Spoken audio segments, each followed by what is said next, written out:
भारतीय किसान संघ हिमाचल प्रदेश द्वारा शिमला में एक प्रेस वार्ता का आयोजन किया गया, जिसकी अध्यक्षता भारतीय किसान सभा के प्रदेश अध्यक्ष सोमदेव शर्मा ने की। उन्होंने कहा कि केंद्र सरकार द्वारा जो कृषि बिल लाए गए हैं वह पूरी तरह से किसान हितैषी हैं और किसान हित में है।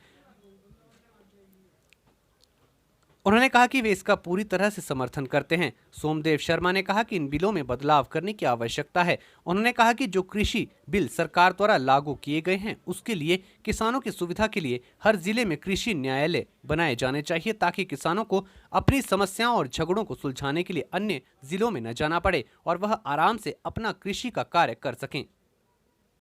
सोमदेव शर्मा, भारतीय किसान संघ के अध्यक्ष, हिमाचल प्रदेश इकाई का अध्यक्ष हूँ। जो भारत सरकार के द्वारा 5 जून को 3 कृषि व्यापार संबंधित जो बिल आए संसद से पास हुए, उनके पहला बिल जो एपीएमसी या आप कहें कि मंडी व्यवस्था में एक पैरेलल सिस्टम लॉन्च किया और उसमें जो एक लोगों को, किसानों को लाभकारी दिखे, उसके बीच में भारतीय किसान संघ का मानना है कि एक रजिस्ट्रेशन किसी भी प्रांत में हो और वो पोर्टल पे लोड हो और उसके साथ ही आप केवल इसमें बैंक की गारंटी के साथ, पैन के साथ उसको कहीं न कहीं पारदर्शिता के साथ लॉन्च करें। दूसरा बिंदु आता है कि जो आप किसी भी चीज़ का डिस्प्यूट होता है फार्मर का, वो एसडीएम और जो कानून में है एसडीएम या डीएम लेवल पे डिस्प्यूट को खत्म किया जाए। तो भारतीय किसान संघ की डिमांड है कि इसमें जिला बस है, आप कृषि न्यायालय या किसान न्यायालय के नाम से कहीं न कहीं व्यवस्था करें, ताकि किसान जो है वो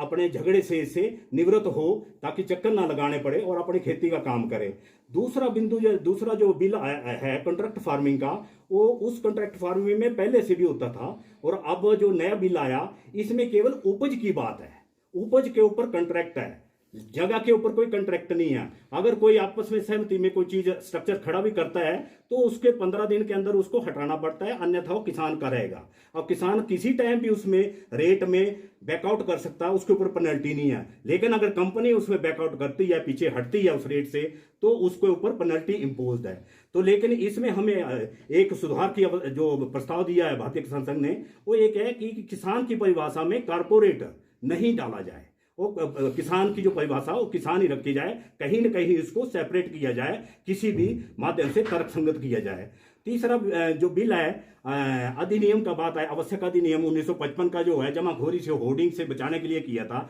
जिसमें प्याज, आलू, गंदम, पल्सीज वगैरह ये आते हैं। तो इनमें देखा आपने कि रेट जो है कभी बड़े बहुत 80 रुपए चला जाता है, किसी प्याज का कभी 130 चला जाता है, कभी 15 रुपए आ जाता है। तो उस होर्डिंग से रोकने के लिए था, लेकिन उसकी आज सरप्लस जो फूड आ रहा है तो इसमें एक एक्सपोर्ट मार्केट के लिए खोलने के लिए आता है, लेकिन एक